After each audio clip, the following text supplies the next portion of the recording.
ನಮಸ್ಕಾರ ವೀಕ್ಷಕರೇ. ಇಂದು ದಿವಂಗತ ನಾಗಣ್ಣ ಗಣದಿಲ್ಕೇಡ್ ಅವರ ಪ್ರಥಮ ವಾರ್ಷಿಕ ಪುಣ್ಯಸ್ಮರಣೆ ಪ್ರಯುಕ್ತ ವೀರಶೈವ ಕಲ್ಯಾಣ ಮಂಟಪದಲ್ಲಿ ಕುಟುಂಬ ಪರಿವಾರದವರು ಡಾಕ್ಟರ್ ಗಣದಿಲ್ಕೇಡ್ ಅವರ ಪ್ರಥಮ ವರ್ಷದ ಆರಾಧನೆಗೆ ಸನ್ಮಾನ್ಯ ಶ್ರೀ ಪೂಜ್ಯ ಜಗದ್ಗುರುಗಳಾದ ಡಾಕ್ಟರ್ ಸಾರಂಗಧರ್ ಮಠ್ ಶ್ರೀಶೈಲ ಹಾಗೂ ಸುಲ್ಪುಲ್ ಮಠ ಶಾಬಾದ್ ಇವರು ಸನ್ನಿಧಿಯಲ್ಲಿ ಹಾಗೂ ಅಪ್ಪಾರಾವ್ ಅಕ್ಕವಣಿಯವರ ಅಧ್ಯಕ್ಷತೆಯಲ್ಲಿ ಸಂಪೂರ್ಣ ಭಾವನಾತ್ಮಕವಾಗಿ ಮತ್ತು ಅವರ ಅಭಿನಂದನೆ ಗ್ರಂಥವನ್ನು ಸಹ ಬಿಡುಗಡೆ ಮಾಡಿದರು. ಶ್ರೀ ದಿವಂಗತ ನಾಗಣ್ಣ ಗಣದಿಲ್ಕೇಡ್ ಅವರು ಬಡವರ ಬಂಧು, ದೀನ ದಲಿತರ ಆಪ್ತ ಸೇವಕರು. ಇವರು ಬಹಳ ಬಡವರಿಗಾಗಿ, ದೀನ ದಲಿತರಿಗಾಗಿ ಯಾವುದೇ ಕಷ್ಟ ಸಹಾಯಗಳಲ್ಲಿ ಸ್ವತಃ ಹೋಗಿ ಸಹಾಯ ಮಾಡ್ತಕ್ಕಂಥ ಒಂದು ಪ್ರವೃತ್ತಿ ಇಟ್ಕೊಂಡಿದ್ದರು. ಇವರು ಮಹಿಳಾ ಮತ್ತು ಮಕ್ಕಳ ಕಲ್ಯಾಣ ಅಭಿವೃದ್ಧಿ ಇಲಾಖೆಯಲ್ಲಿ ಇರುವಾಗ ಸರ್ವಸಾಧಾರಣ ಎಲ್ಲ ಮಠಗಳಲ್ಲಿ ನಿರ್ಗತಿಕರ ಶಾಲೆಗಳನ್ನು ಪ್ರಾರಂಭಿಸಿರಿ ಅಂತೇಳಿ ಮಾಡಿಸಿಕೊಟ್ಟಂಥ ಮಹಾನ್ ವ್ಯಕ್ತಿ. ಅದರಂತೆ ನಮ್ಮ ಉರ್ಲಿಂಗಪೆದ್ದಿ ಸಂಸ್ಥಾನ ಮಠದಲ್ಲಿಯೂ ಸಹ ಒಂದು ನಿರ್ಗತಿ ಮಕ್ಕಳ ಆಶ್ರಮವನ್ನು ಪ್ರಾರಂಭ ಮಾಡಿದ್ದೇವೆ.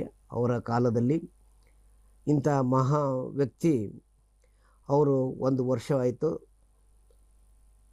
ಒಂದು ವರ್ಷದ ಒಂದು ಆರಾಧನೆಯನ್ನು ಅವರು ಮಕ್ಕಳು ಎಲ್ಲರೂ ಪದವೀಧರರು, ವಿದ್ಯಾವಂತರು ಮಾಡಿದ್ದಾನೆ ಮತ್ತು ಅವರು ಜೀವಂತಿ ಇರುವಾಗಲೇ ಅವರು ಅಧಿಕಾರಿಗಳನ್ನಾಗಿ ಮಾಡಿ ನೋಡಿದ್ದಾರೆ, ಸಂತೋಷವನ್ನು ಪಟ್ಟಿದ್ದಾರೆ.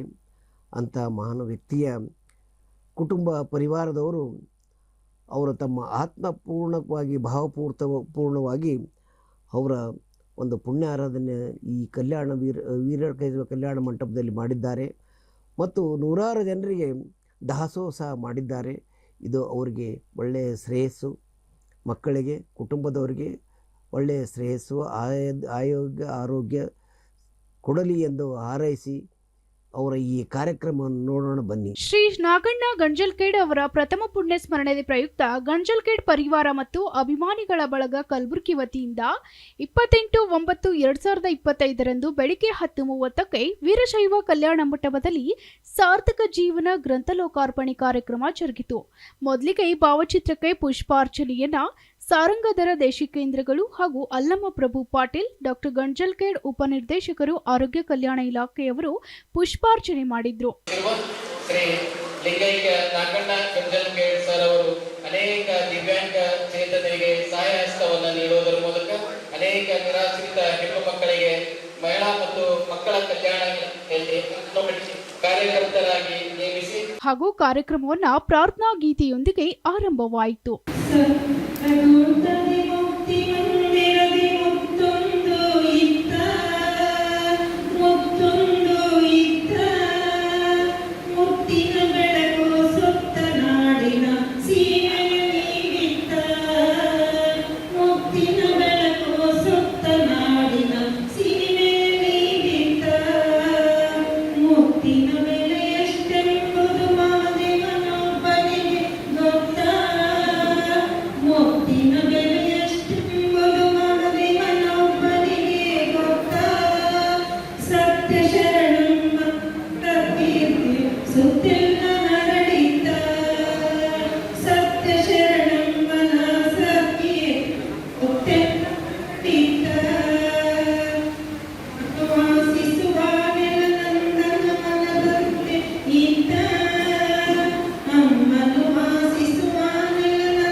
ಹಾಗೂ ನಂತರ ಡಾಕ್ಟರ್ ಗವಿಸಿದ್ದೇಶ್ವರ ಪಾಟೀಲ್ ಅವರು ಪ್ರಾಸ್ತಾವಿಕ ನುಡಿಯನ್ನ ಆಡಿದ್ರು.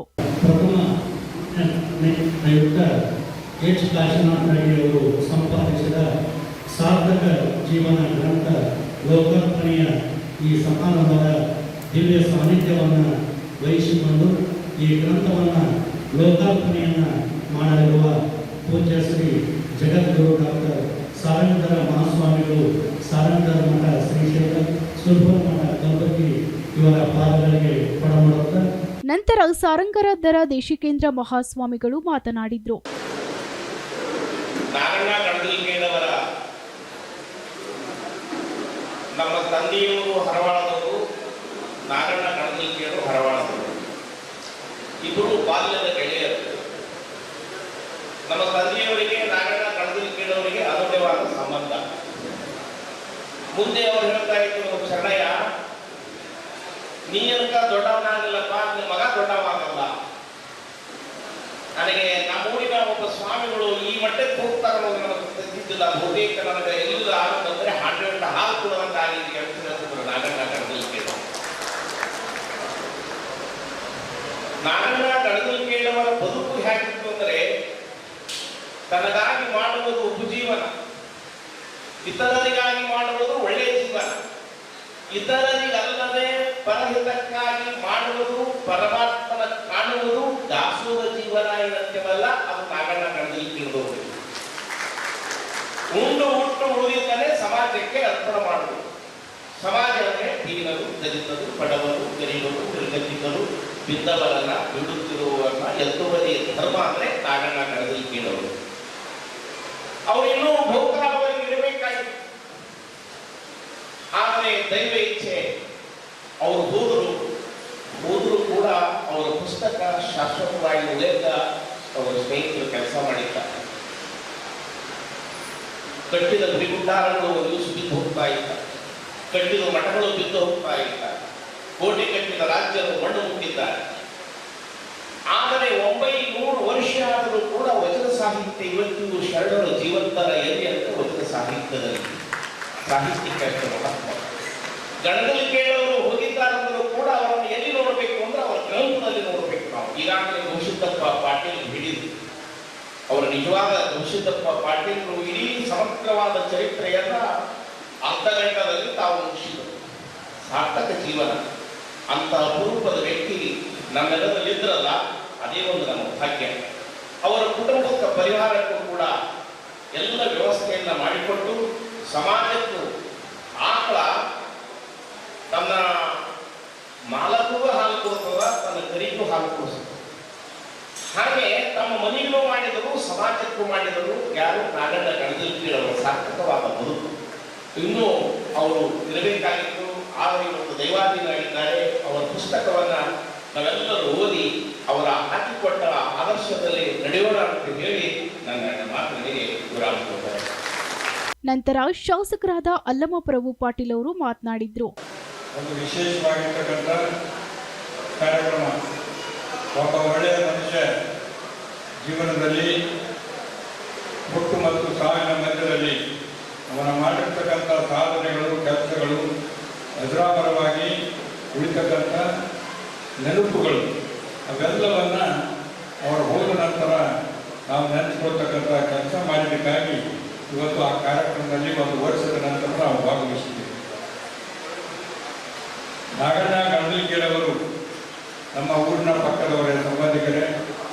ಹರವಾಳ ಗ್ರಾಮದಲ್ಲಿ ಹುಟ್ಟಿ ಬಹಳ ಉನ್ನತ ಮಟ್ಟದ ಅಧಿಕಾರಿಯಾಗಿ ಮತ್ತು ಒಳ್ಳೆಯ ರೀತಿಯಿಂದ 4 ಗಂಡು ಮಕ್ಕಳನ್ನು ಹೆತ್ತು ಡೆಪ್ಟಿ ನಿರ್ದೇಶಕರಾಗಿ ಮಹಿಳಾ ಮತ್ತು ಮಕ್ಕಳ ಕಲ್ಯಾಣ ಸೇವೆಯನ್ನು ಸಲ್ಲಿಸ್ತಕ್ಕಂಥದ್ದು. ನಾನು ಜಿಲ್ಲಾ ಪಂಚಾಯತಿ ಅಧ್ಯಕ್ಷರಾದ ನಂತರ ಕೂಡ ಯಾವತ್ತೂ ನಾನು ಪದೇ ಪದೇ ಅವರ ಹತ್ರ ಭಾಳಷ್ಟು ಕೆಲಸಗಳಿಗೆ ಹೇಳಿದಾಗ, ಆಗ ಅಂಗನವಾಡಿಗೇನು ಕರೆಕ್ಟೇ ಇರಲಿಲ್ಲ. ಡೈರೆಕ್ಟಾಗಿ ಯಾರಾದರೂ ಹೆಣ್ಮಕ್ಳು ನಾನು ಅಂಗನವಾಡಿಗೆ ನೌಕರಿ ಬೇಕಂದಾಗ ಗಣಗಲ್ಕೇಡವರು ಒಂದು ಮಾತು ಹೇಳಿದ್ರೆ ಸಾಕು, ಅಪಾರ್ಟ್ಮೆಂಟ್ ಆರ್ಡರ್ ಕೊಡ್ತಿದ್ರು. ಭಾಳಷ್ಟು ಜನ ಹೆಣ್ಮಕ್ಕಳಿಗೆ ಕೆಲಸಕ್ಕೆ ಹಚ್ಚಿದ್ರೆ ಪುಣ್ಯಾತ್ಮ. ಯಾರನ್ನು ಕೂಡ ಬಂದ್ರೆ ಆಗಿನ ಅವರ ಒಂದು ಅವಧಿಯಲ್ಲಿ ಭಾಳಷ್ಟು ಕೆಲಸ ಮಾಡಿದ್ದೀನಿ. ಮತ್ತು ಅವರ ನಿವೃತ್ತಿ ನಂತರನೂ ಕೂಡ ನಿವೃತ್ತಿ ನೌಕರರ ಒಂದು ಸಭೆಯನ್ನು ಸ್ಥಾಪನೆ ಮಾಡಿ ಹಾಕ್ಕೊಂಡು ಸರ್ ಅವರು ಸೇರಿ ಏನು ಅಂದ್ರೆ ಒಂದು ಅಧ್ಯಕ್ಷರಾಗಿ ಸೇವೆ ಸಲ್ಲಿಸಿರ್ತಕ್ಕಂಥದ್ದು. ಆ ಕಾಲದಲ್ಲಿ ಹಾಕ್ಕೊಂಡು ಅವರು ನಾಗಣ್ಣ ಗಣಗಲ್ಕೇಡು ಬಂದು ನಾನು MLC ಆಗಿದ್ದೆ 2009ರಲ್ಲಿ. ಆಗ ನಾವೆಲ್ಲ ನಿವೃತ್ತಿ ಗೌರವವನ್ನು ಕೊಡ್ತೀವಿ ಅಂತ ಹೇಳಿ ಅವರು ನಾನು 5 ಲಕ್ಷ ರೂಪಾಯಿಯನ್ನ MLC ಫಂಡ್ನಲ್ಲಿ ಕೊಟ್ಟಿರ್ತಕ್ಕಂಥದ್ದು. ಆಗ ಅದನ್ನು ಧರ್ಮಸಿಂಗ್ ಸಾಹೇಬರು ನಾಗಣ್ಣ ಗಣಗಲ್ಕೇಡವರು ಭಾಳ ಎಲ್ಲರನ್ನ ಕರೆಸಿ ನಾನು ನಮ್ಮಲ್ಲಿ ಎಲ್ಲರೂ ಸೇರಿ ಅದಕ್ಕೆ ಅಡಿಗೆ ಸಮಾರಂಭವನ್ನು ಮಾಡಿ ಉದ್ಘಾಟನೆ ಕೂಡ ಅವರು ನಮ್ಮನ್ನು ಕರೆಸಿ ಉದ್ಘಾಟನೆ ಮಾಡಿ ಒಂದು ಸುಂದರವಾದಂಥ ಕಟ್ಟಡವನ್ನು ಕಟ್ಟಿ ನಾನು ಹೇಳ್ತಕ್ಕಂಥ ತಾತ್ಪರ್ಯ ಇಷ್ಟೇ. ಅವ್ರು ಏನೇ ಕೆಲಸ ಕೈಗೊಂಡ್ರು ಕೂಡ ಅದನ್ನು ಪೂರ್ತಿ ಆಗುವವರೆಗೂ ಚೆನ್ನಾಗಿ ಅಚ್ಚುಕಟ್ಟಾಗಿ ಮಾಡ್ತಕ್ಕಂಥ ಒಂದು ಅಭ್ಯಾಸ ಅವರಲ್ಲಿ. ಬಹಳ ಶಿಸ್ತಿನ ಮನುಷ್ಯ. ವಕೀಲ ವೃತ್ತಿಯ ಕೆಲಸ ಮಾಡಿದ್ದಾರೆ, ಬೇರೆ ಬೇರೆ ರೀತಿಯ ಕೆಲಸ ಮಾಡಿದ್ದಾರೆ, ಕಲಾವಿದರಾಗಿ ಅವರ ಜೊತೆಗೆ ಪತ್ನಿಯಾಗಿ ಪುಸ್ತಕದಲ್ಲಿ ಕೂಡ ಅವರ ಹೆಣ್ಣಿನ ಪಾತ್ರ ಮಾಡಿ ಕೆಲಸ ಮಾಡಿರ್ತಕ್ಕಂಥದ್ದು. ಒಟ್ಟಾರೆ ಒಬ್ಬ ಹವ್ಯಾಸಿಯಾಗಿ ಎಲ್ಲ ರಂಗದಲ್ಲಿ ಕೂಡ ಅವರ ಸೇವೆ ಅಮೋಘವಾಗಿರ್ತಕ್ಕಂಥ ಸೇವೆ. ಹುಟ್ಟು ಮತ್ತು ತಾಯಿನ ಮಧ್ಯದಲ್ಲಿ ಇರ್ತಕ್ಕಂಥ ಹೇಳಿನ ಮಾತು ನೆನಪಿರುವಾಗಿ ಅಜರಾಮರ ಉಳಿಬೇಕಾದ್ರೆ ಇಂಥ ಒಂದು ಸಾರ್ಥಕ ಜೀವನ ಈ ಪುಸ್ತಕವನ್ನು ಹೊರತಂದಿದ್ದು ಬಹಳ ಅರ್ಥಪೂರ್ಣವಾಗಿರ್ತಕ್ಕಂಥ ಕೆಲಸ. ಯಾಕಂದರೆ ಅವರು ಮಾಡಿರ್ತಕ್ಕಂಥ ಸಾಧನೆ, ಅವರು ನಡೆದಿರ್ತಕ್ಕಂಥ ದಾರಿ, ಅವರು ಕೊಟ್ಟಿರ್ತಕ್ಕಂಥ ಸಮಾಜಕ್ಕೆ ಕೊಡುಗೆ, ಅವರ ಮಕ್ಕಳ ವಿದ್ಯಾಭ್ಯಾಸ, ಸಾಮಾಜಿಕ ಕೆಲಸ ಕಾರ್ಯಗಳು ಎಲ್ಲವನ್ನ ಕೂಡ ಇದರಲ್ಲಿ ಅಚ್ಚುಕಟ್ಟಾಗಿ ಅಜರಾಮರವಾಗಿ ಪುಸ್ತಕ ಮುಂದೆ ಬರ್ತಕ್ಕಂಥ ಯುವ ಪೀಳಿಗೆಗೂ ಕೂಡ ನೆನಪಾಗಿ ಉಳಿತಕ್ಕಂಥ ರೀತಿಯಲ್ಲಿ ಈ ಒಂದು ಕೆಲಸ ಮಾಡಿದರೆ ಅವರಿಗೆ ಸಂಪಾದಕರಾಗಿರ್ತಕ್ಕಂಥ ಕಾಶಿನಾಥ್ ರೆಡ್ಡಿಯವರ 44ನೇ ಪುಸ್ತಕ ಅವರಿಗೆ ಅಭಿನಂದನೆಗಳನ್ನು ಸಲ್ಲಿಸಲಿಕ್ಕೆ ಇಚ್ಛೆ ಪಡ್ತೇನೆ. ನಾನು ಭಾಳ ಅವರನ್ನ ಸಮೀಪದ ವ್ಯಕ್ತಿ. ನಮ್ಮ NM ಪಾಟೀಲ್ ನಾವು ಭಾಳ ಅವ್ರ ಹತ್ರ ಇವರು ಶ್ರೀಕರಾಗಿದ್ದರು. ಅವ್ರ ಹತ್ರ 100% ನಮ್ಮ ಕೆಲಸ ಮಾಡಿರ್ತಕ್ಕಂಥದ್ದು ನಮಗೆ ಗೌರವ ತರ್ತಕ್ಕಂಥ ರೀತಿಯಲ್ಲಿ ಉಪಸ್ಥಿತಿಯಾಗಿ ಮುಂದೆ MLC ಕೂಡ ಅವರು ನಿವೃತ್ತಿ ಹೋದರೂ ಕೂಡ ಅವ್ರ ಹತ್ತಿರ ಹೋಗಿ ಸಲಹೆ ಸೂಚನೆಗಳನ್ನು ಕೊಡ್ತಕ್ಕಂಥ ತೆಗೆದುಕೊಳ್ತಕ್ಕಂಥ ಕೆಲಸ ನಾವು ಮಾಡಿದ್ದೀವಿ. ವಕೀಲ ವೃತ್ತಿ ಪ್ರಾರಂಭ ಮಾಡಿದ್ರು ಕೂಡ ಸಾಕಷ್ಟು ಕೆಲವು ವಿಷಯಗಳ ಬಗ್ಗೆ ನಾನು ಕೂಡಿ ಹೋಗಿ ಮಾತನಾಡ್ತಕ್ಕಂಥದ್ದಾಗಿ ಅವ್ರು ಯಾವಾಗಲೂ ಕೂಡ ನಮ್ಮ ಒಂದು ಅಚ್ಚರಿಯಿಂದ ನಮ್ಮ ಮನದಲ್ಲಿ ಉಳಿದಿರ್ತಕ್ಕಂಥ ವ್ಯಕ್ತಿ. ನಮ್ಮ ನಗಲಿ 1 ವರ್ಷ ಆಯಿತು. ಇವತ್ತು ಸಾರ್ವಜನಿಕ ಸೇವೆ ಮತ್ತು ಅಂಗನವಾಡಿ ಕಾರ್ಯಕರ್ತರ ಸಾವಿರಾರು ಉದ್ಯೋಗ ಹರಿಸ್ತಕ್ಕಂಥ ಎಲ್ಲ ಜಾತಿ ವರ್ಗದವರಿಗೂ ಕೂಡ ಅಲ್ಲಿ ಮಾತ್ರ ಒಂದು ಕೆಲಸ ಮಾಡಿರ್ತಕ್ಕಂಥ ರಾಯಚೂರಿನಲ್ಲಿ, ಪೂರ್ವ ಕಾರವಾರದಲ್ಲಿ, ಬೇರೆ ಬೀದರ್ನಲ್ಲಿ ಪ್ರಥಮವಾಗಿ ಕೆಲಸ ಮಾಡಿರ್ತಕ್ಕಂಥದ್ದು ಕೂಡ ಅಲ್ಲಿ ಎಲ್ಲಿ ಜನರು ಕೂಡ ಅವರ ಒಂದು ಅನಿಸಿಕೆಗಳನ್ನು ಅವರು ಮಾಡಿರ್ತಕ್ಕಂಥ ಅವ್ರ ಜೊತೆ ಸಂಪರ್ಕ ಹೊಂದಿರ್ತಕ್ಕಂಥ ಕೆಲವು ವಿಚಾರಗಳನ್ನು ಇದರಲ್ಲಿ ಹಂಚಿಕೊಂಡಿದ್ದಾರೆ. ಬಹಳ ವಿಶೇಷವಾದಂಥ ಕಾರ್ಯಕ್ರಮದಲ್ಲಿ ನಾನು ಭಾಗವಹಿಸಿದ್ದೇನೆ. ಕಾರಣಾಂತರಗಳಿಂದ ಯಾಕಂದ್ರೆ ಮಳೆ ಬಹಳ ಆಗಿ ತದನಂತರ ಅಪಾರ ಅಕ್ಕೋಣಿಯವರು ಮಾತನಾಡಿದ್ರು. ಹೈಸ್ಕೂಲ್ನಲ್ಲಿ ಓದಿದವರಲ್ಲ, ಕಾಲೇಜಿನಲ್ಲಿ ಚುನಾವಣೆಯಲ್ಲಿ ಏರ್ಪಾಟಿನ ಬಗ್ಗೆ ನನಗೆ ಭೇಟಿ.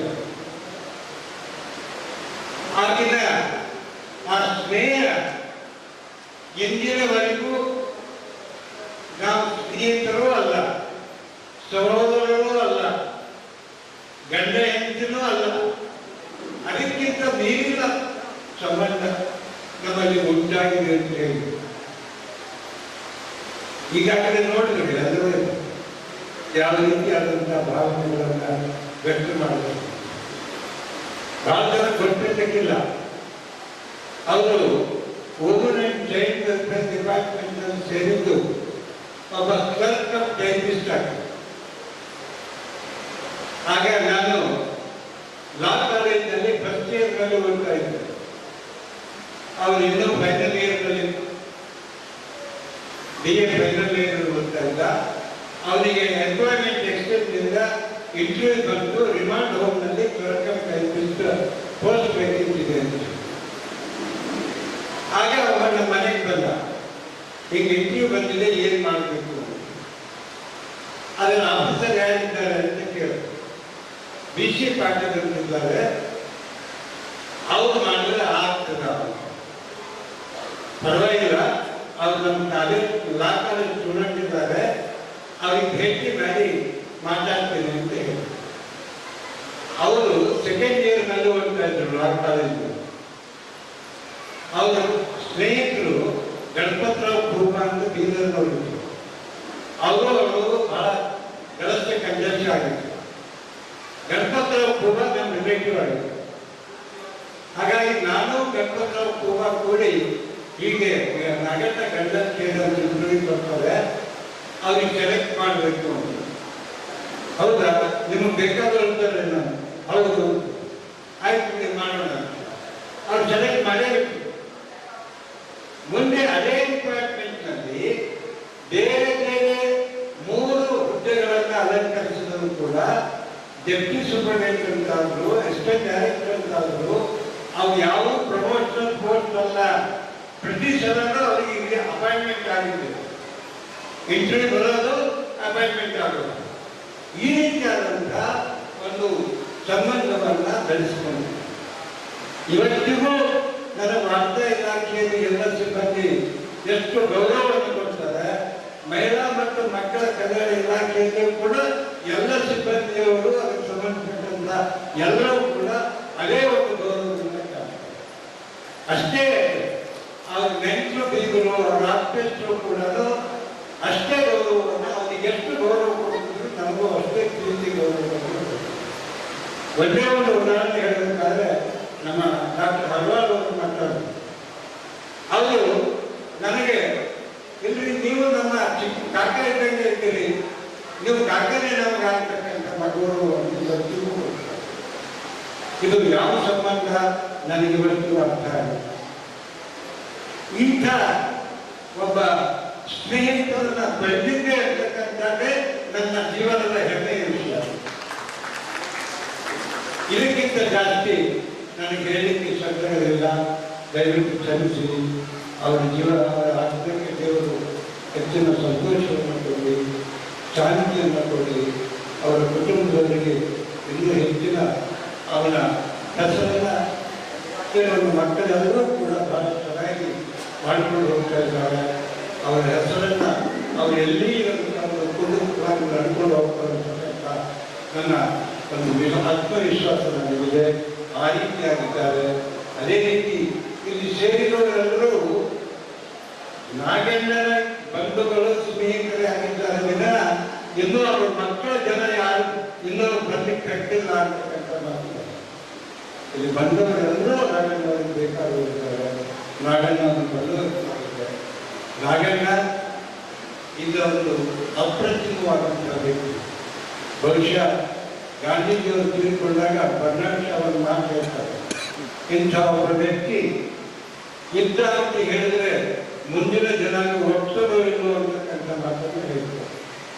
ಅದೇ ಮಾತನ್ನು ನಮ್ಮ ನಾಗಣ್ಣನ ಬಗ್ಗೆ ಹೇಳಬೇಕಾಗ್ತದೆ. ಹೇಳ್ತೀವಿ. ನಮಸ್ಕಾರ. ಪರಮ ಪೂಜ್ಯ ಶಿವಾನಂದ ಮಹಾಸ್ವಾಮಿಗಳು ಸ್ವನ್ನ ಇವರು ಆಶೀರ್ವಾಚನವನ್ನ ನೀಡಿದ್ರು. ಇವತ್ತು ಸ್ವರ್ಣದ ಶ್ರೀಮಠದ ಆಶ್ರಯದಲ್ಲಿ 1742 ಮಕ್ಕಳು ವಿದ್ಯಾಭ್ಯಾಸ ಮಾಡ್ತಾ ಇದ್ದಾರೆ. 500 ಮಕ್ಕಳು ಪ್ರಸಾದ ನಿರ್ಗತಿದ್ದಾರೆ. ಇದಕ್ಕೆ ಮೂಲ ತಾಯಿಯವರು ಯಾರು ಅಂದರೆ ನಾಗಣ್ಣ ಕಂದಲ್ಕೇಡವರೇ ಸಂಪಾದಿಸಿದರು. 1994-95ನೇ ಸಾಲಿನಲ್ಲಿ ಧರ್ಮ್ ಸಿಂಗ್ ಸಾಹೇಬರು ಸಮಾಜ ಕಲ್ಯಾಣ ಮಂತ್ರಿಯಾಗಿದ್ದರು. ಕರ್ನಾಟಕ ಸರ್ಕಾರದ ಸಮಾಜ ಕಲ್ಯಾಣ ಮಂತ್ರಿಯಾಗಿದ್ದರು. ನಾಗಣ್ಣ ಕಂದಲ್ಕೇಡವರು ಜಿಲ್ಲೆಯ ಸಹಾಯಕ ನಿರ್ದೇಶಕರಾಗಿ ಮಹಿಳಾ ಮತ್ತು ಮಕ್ಕಳ ಅಭಿವೃದ್ಧಿ ಇಲಾಖೆಯಲ್ಲಿ ಸೇವೆ ಸಲ್ಲಿಸ್ತಾ ಇದ್ದರು. ನಿಂತು ನೀರು ಕೆಡ್ತಿದ್ರೆ ಕುಂತು ಸ್ವಾಮಿ ಕೆಡ್ತಾನೆ, ಸ್ವಾಮಿಗಳಿಗೆ ಒಂದು ಕೆಲಸ ಹಚ್ಚಬೇಕು ಅಂತ ಆಗಿನ ಕಾಲಕ್ಕೆ ಧರ್ಮ್ ಸಿಂಗ್ ಸಾಹೇಬರು ನಾಗಣ್ಣ ಕಂದಲ್ಕೇಡವರನ್ನ ಕರೆಸಿ ಸ್ವಾಮಿಗಳನ್ನು ಕರ್ಕೊಂಡು ಅಂತ ಹೇಳಿ ಅವ್ರ ಮನೆಗೆ ಮಹಿಳಾ ಮತ್ತು ಅಭಿವೃದ್ಧಿ ಇಲಾಖೆಯ ಆಗಿನ ಕಾಲದ ಸೆಕ್ರೆಟರಿ, ಪ್ರಿನ್ಸಿಪಲ್ ಸೆಕ್ರೆಟರಿ ಅಂತ ಆ ಮೇಡಮ್ ಅವರು ಮನೆಗೆ ಕರೆದುಕೊಂಡು ನಿರ್ಗತಿಕ ಮಕ್ಕಳ ಒಂದು ಕುಟೀರ ಇವರಿಗೆ ಮಾಡಿಕೊಡ್ಬೇಕು, ಅದಕ್ಕೆ ಎಲ್ಲ ರೀತಿಯ ಸಹಾಯ ಮಾಡಬೇಕು ಅಂತ ತಿಳ್ಕೊಂಡು ಅವತ್ತು ಧರ್ಮ್ ಸಿಂಗ್ ಸಾಹೇಬರು ನಾಗಣ್ಣವರಿಗೆ ಹೇಳಿದ ಪ್ರಯುಕ್ತವಾಗಿ 50 ಮಕ್ಕಳ ನಿರ್ಗತಿಕ ಮಕ್ಕಳ ಕುಟೀರವನ್ನು ನಮಗೆ ತೆಗೆದುಕೊಟ್ಟರು. ಆ 50 ಮಕ್ಕಳ ಕುಟೀರದಿಂದ ಪ್ರಾರಂಭವಾಗಿರುವಂಥ ನಮ್ಮ ಶಿಕ್ಷಣ ಸೇವೆ ಇವತ್ತು 1742 ಮಕ್ಕಳು ಉಚಿತವಾಗಿ ಶ್ರೀಮಠದಲ್ಲಿ ವಿದ್ಯಾಭ್ಯಾಸ ಮಾಡೋಕ್ಕೆ ಮೂಲ ಕಾರಣೀಕರ್ತರು ಯಾರು ಅಂತಂದರೆ ನಮ್ಮ ನಾಗಣ್ಣ ಕಂದಲ್ಕೇಡವರೇ ತಪ್ಪಾಗಲಿಕ್ಕಿಲ್ಲ. ಅವರು ಸಮುದ್ರ ಮಠದ ಪರಮ ಮತ್ತು ತರವಾಳ ಗ್ರಾಮದಲ್ಲಿ ಪ್ರತಿಷ್ಠಿತ ಮನೆತನ ಯಾವುದಾದ್ರೂ ಇದ್ದರೆ ಅದು ಕಂದಲ್ಕೇಡ ಮನೆತನ. ಆ ಮನೆತನದಿಂದ ಬಂದಿರುವಂಥ ನಾಗಣ್ಣವರು ಅವರ ಜೀವನದುದ್ದಕ್ಕೂ ಶ್ರೀಮಠದ ಮೇಲೆ, ವೈಯಕ್ತಿಕವಾಗಿ ನನ್ನ ಮೇಲೆ ಅತ್ಯಂತ ಪ್ರೀತಿ ಉಳ್ಳವರು. ಅವರಿಂದ ಆರಂಭಗೊಂಡಿರುವಂಥ ಶಿಕ್ಷಣ ಒಂದು ಸಾರ್ಥಕ ಬದುಕನ್ನು ಮಾಡಿಕೊಂಡಂಥವರು ಇವತ್ತು ಸಾವಿರಾರು ಮಕ್ಕಳು ಸರ್ಕಾರಿ ನೌಕರರಾಗಿ ಉತ್ತಮ ನಾಗರಿಕರಾಗಿ ಹೊರಹೊಮ್ಮಿದ್ದಾರೆ. ನಾಗಣ್ಣ ಕಣಜಲ್ಕೇಡವರನ್ನ ಎಂದು ಯಾವ ಕಾಲಕ್ಕೂ ಈ ಸಂದರ್ಭದಲ್ಲಿ ಮರೆಯದೇ ಅವರ ಪವಿತ್ರವಾಗಿರುವಂತಹ ಜೀವನ ಮೌಲ್ಯಗಳನ್ನು ಒಳಗೊಂಡಿರುವಂತಹ ಒಂದು ಅಪರೂಪದ ಗ್ರಂಥ, ಸಾರ್ಥಕ ಜೀವನ ಗ್ರಂಥ. ಈ ಗ್ರಂಥ ಈಗಾಗಲೇ ನಿಮಗೆಲ್ಲ ಕೈ ಸೇರಿದೆ. ಅದರಲ್ಲಿರುವಂಥದ್ದನ್ನು ನಾವೆಲ್ಲ ತಿಳ್ಕೊಂಡು ಅವರ ಒಂದು ನಮ್ಮ ಬದುಕಿಗೆ ಹಾದಿಯಾಗಿ ತಿಳ್ಕೊಂಡು ಈ ಸಂದರ್ಭದಲ್ಲಿ ಹೇಳಿ ಇದಕ್ಕೆ ಪೂರಕವಾಗಿ ಅವರ ಹೆಸರು ಜನಮನದಲ್ಲಿ ಶಾಶ್ವತವಾಗಿ ಉಳಿಬೇಕು ಅಂದರೆ ಇದಕ್ಕೆ ಮೂಲ ಕಾರಣರು ತಾಯಿ ಸಂಗಮ ನಾಗಣ್ಣ ಗಂಜಲ್ಕೇಡ್ ಅಂದರೆ ತಪ್ಪಾಗಲಿಕ್ಕಿಲ್ಲ. 4 ಜನ ಮಕ್ಕಳು, 4 ಜನ ಶಿಷ್ಯರು ತಂದೆಯಂತೆ ದೇವರಂತೆ ಅವರನ್ನು ಕಂಡು ಅವರ ಹಾದಿಯಲ್ಲಿ ಒಂದು ಬೆಳಕು ಕಾಣ್ತಾ ಇದ್ದಾರೆ. ಎಲ್ಲರಿಗೂ ಆ ಭಗವಂತ ಬಸವಾದಿ ಶರಣರು ಒಳ್ಳೆಯದು ಮಾಡಲಿ ಅಂತ ತಿಳ್ಕೊಂಡು ಆಶಿಸಿ ನನ್ನ ಮಾತಿಗೆ ಬರುತ್ತೇನೆ. ನಂತರ ಬಂದಂತಹ ಅತಿಥಿಗಳಿಗೆ ಸನ್ಮಾನಿಸಲಾಯಿತು.